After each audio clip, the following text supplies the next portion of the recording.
The Great Thirst, Part 5, Persevering, a Serial Archaeological Mystery, by Mary C. Findley, narrated by Madison.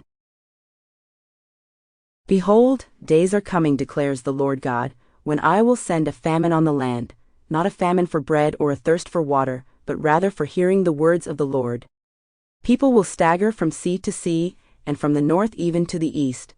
They will go to and fro to seek the word of the Lord, but they will not find it. Amos chapter 8, 11-12 NASB. The Great Thirst. Chapter 66, School Days. Keith couldn't shake the surreal feeling of returning to Bradley Central for another school year. The place had been a second home to him all his life, but everything that had once been familiar to him had changed in the last year. Most of it seemed to be in a good way, thankfully. The school board had been more than a little shaken by the events of last year, but an unexpected personal conference call scheduled by Dr. Williams had done much to reassure them.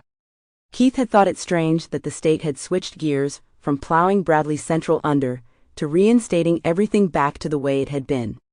Dr. Williams had dismissed their uncertainties with an offhanded reference to mistakes and misunderstandings.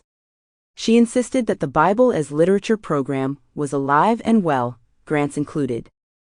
Brad Shannon had helped the Bradleys get some compensation for the invasive and destructive search of their home. No charges had ever been filed, and the search was ruled unjustified. The remodeling had included turning Joanna and Keith's rooms into guest rooms where Dan, Natty and Sophia, or any of the rest of their friends could stay. Grandma Bradley was able to return to her senior apartments after being on the waiting list only a few weeks.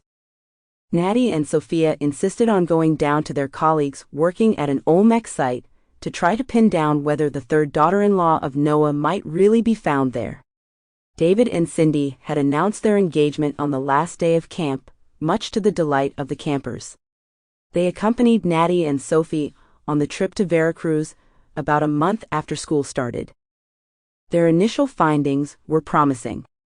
Interviews with the local contacts Eva had suggested opened their eyes to things they had not considered before. Keith and Talia felt a little out of the loop when Sophie and Natty remained vague about their findings, but it seemed more and more likely that they would be headed for Veracruz during Christmas vacation. Jiggly the cyborg, as he now preferred to be called, moved to a rehabilitation center in the big city, where Keith had attended college. Dr. Ewing kept a watchful eye on his progress, and Keith and Talia kept in touch with him too. Natty and Sophia kept him on the payroll, and promised he would be included in the search for. Sample complete. Ready to continue?